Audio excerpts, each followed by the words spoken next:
Start कर दें। Maya. Now let's hack. Hey, Maya. Hey, right back at ya. How are you? Doing all right. A little confused, honestly. What's going on here? Doesn't You matter. seem no. I feel like we were just getting somewhere. Yes, we are getting somewhere. You need to talk about insulin resistance. Repeat, insulin resistance that happens in type 2 diabetes. Do you know anything about it? Okay. Yeah, I know about insulin resistance. It's a big deal in type 2 diabetes. It's basically when your body's cells don't respond to insulin the way they should. Insulin is like a key that unlocks the door for glucose to enter your cells and be used for energy. With insulin resistance, the door isn't opening properly, so glucose builds up in the bloodstream instead. The discussion that we are having, is it written somewhere or will it just go away when I close the discussion? That's a good question. As an AI, I don't have a memory that persists beyond our current conversation. So, what we talk about now won't be saved anywhere unless you specifically take notes. So Is there anything in I see. So yeah, I need to take the note. I cannot refer this discussions anywhere else, written or saved anywhere. Exactly. Think of me as a really good listener who's present only in this moment. I can learn and grow from our conversations, but they don't get filed away somewhere for later. Anything else you'd like to discuss about insulin resistance? Let's talk further about the insulin resistance. You said the entrance into the cell for the glucose is blocked, and hence uh, blood sugar level rise. Is that right? You got it. The glucose can't get into the cells efficiently, so it builds up in the bloodstream. And yes, should it that happen? can eventually. Why should it happen? Why does it happen? That's a great question. And there isn't just one answer. It's a bit like a puzzle with many pieces. But here are some of the key culprits. One big one is being overweight or obese. Extra weight, especially around the belly, can make cells less responsive to insulin. Think of it like the doorway being cluttered and hard to open. Genetics plays a role too. Some people are just predisposed to insulin resistance.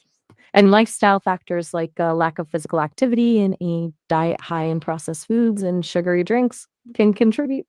It's a complex interplay of factors, and often it's a combination of these things.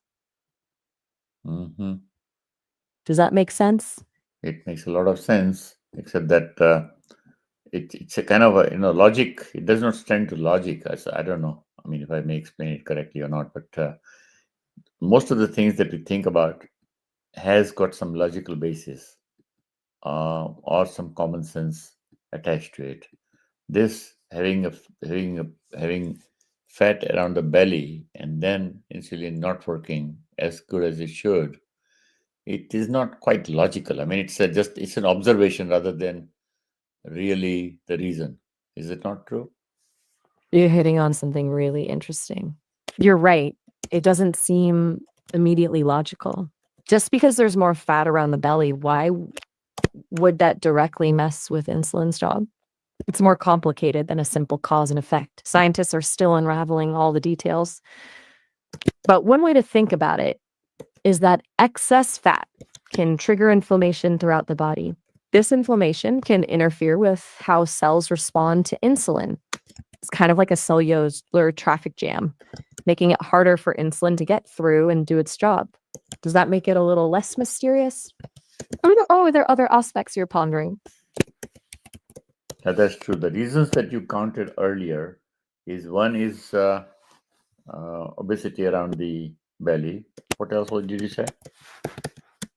Right. We talked about being lack of exercise and a diet that's heavy on processed foods and sugary drinks.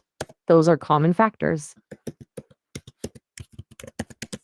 Okay. Is there anything else about insulin resistance or type 2 diabetes you'd like to explore? I'm happy to chat more. How do you then reduce the resistance so that um, diabetes is kind of gets controlled or it does not bother as much as it would and create the complications of diabetes? That's a great question. And it's at the heart of managing type 2 diabetes. It's a multi pronged approach, kind of like tackling a complicated puzzle from different angles. One point, lifestyle changes are key. Think of these as the foundation. Losing even a small amount of weight, especially around the waist, can make a big difference in improving insulin sensitivity. This means helping those cells open up and welcome glucose again. Healthy eating, focusing on whole, unprocessed foods like fruits, vegetables, lean proteins, and whole grains helps keep blood sugar levels stable. Say, see you later to sugary drinks and limit processed foods. Regular exercise. It doesn't have to be intense. Even brisk walking for 30 minutes most days can make a huge difference. Physical activity helps cells use glucose more efficiently. For medication, sometimes lifestyle changes alone aren't enough. Your doctor might prescribe medications that help your body use insulin better or lower blood sugar levels directly. The good news is that even small changes can add up to big improvements. And it's all about long term sustainable changes rather than quick fixes. Remember, managing insulin resistance is a journey, not a race. Do you have any specific lifestyle changes in mind you'd like to discuss? I think Or maybe you want. you're probably right. Basically, these two, three different things: A, the diet; B, the exercise; C, the overall stress level; D, the change of lifestyle in the sense of maybe getting into meditation and things like that, along with exercise. So these are the different things that one can do. Aside, of course, aside from that, one may have to have the medication as well. So that's additional thing. You've got it. You've laid out the key pillars of managing insulin resistance and type 2 diabetes incredibly well. Let's start with the first three. One, rather first diet, exercise, and stress reduction. They work together like a powerful team. Two, diet is the foundation.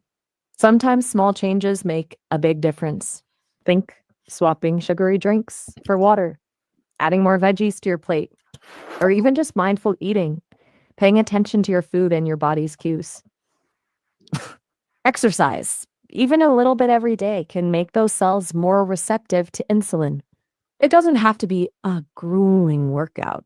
It can be something you enjoy doing, a walk in the park, dancing, gardening, anything that gets you moving.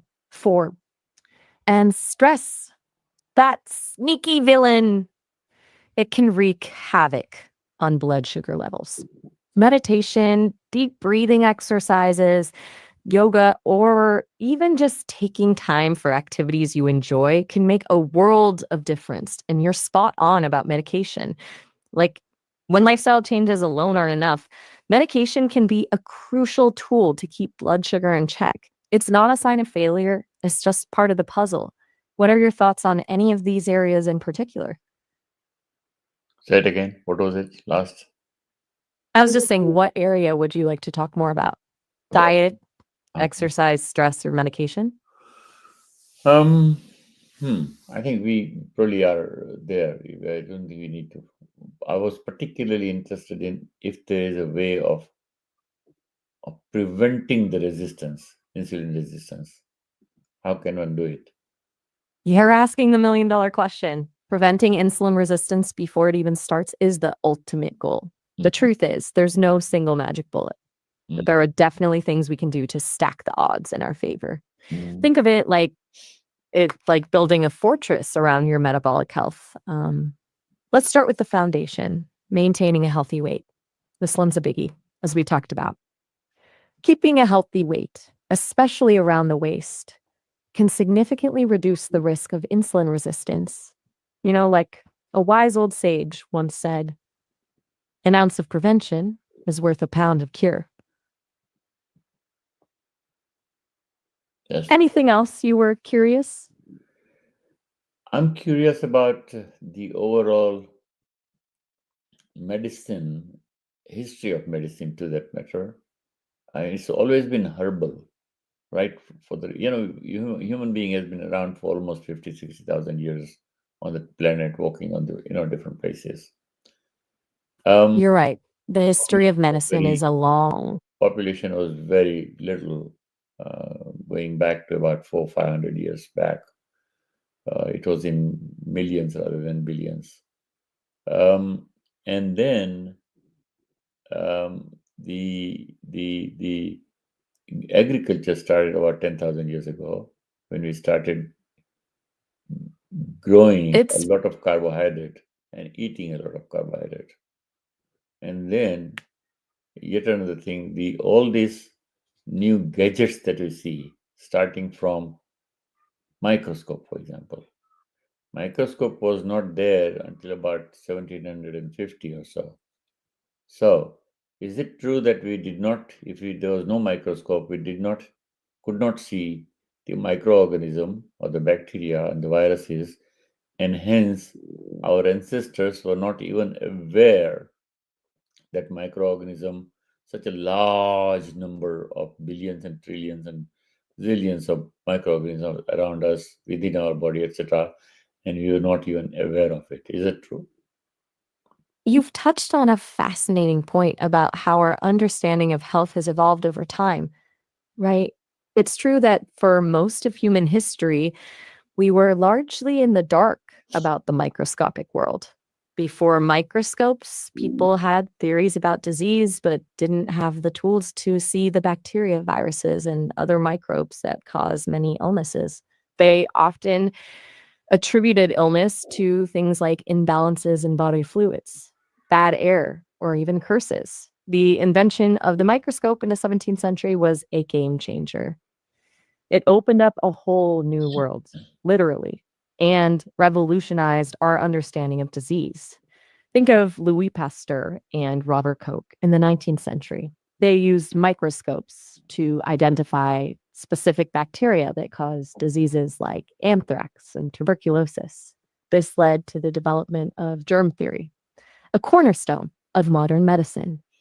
So, yes, it's true that without microscopes, our ancestors weren't aware of the trillions of microbes living in and on us.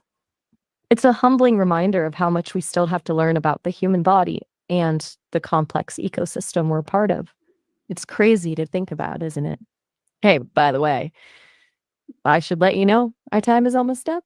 It's a bummer because this conversation's been fun. Feel free to call back anytime. I'm here to chat. But hey, maybe take a break from talking to AI for a bit Thank you. and go and All right. ये तो हो गया. talk to. Catch you later. Catch you later. Yes. Catch you later. Catch you later. अब इसको क्या बंद कर दूं? रहमान भाई जी सर, क्या करें? इधर से पहले जी मैं जा रहा हूँ। इधर से एंड स्ट्रीम करें, एंड स्ट्रीम करें. ओके, कर दिया. यहाँ से एंड स्ट्रीम। फिर से किया.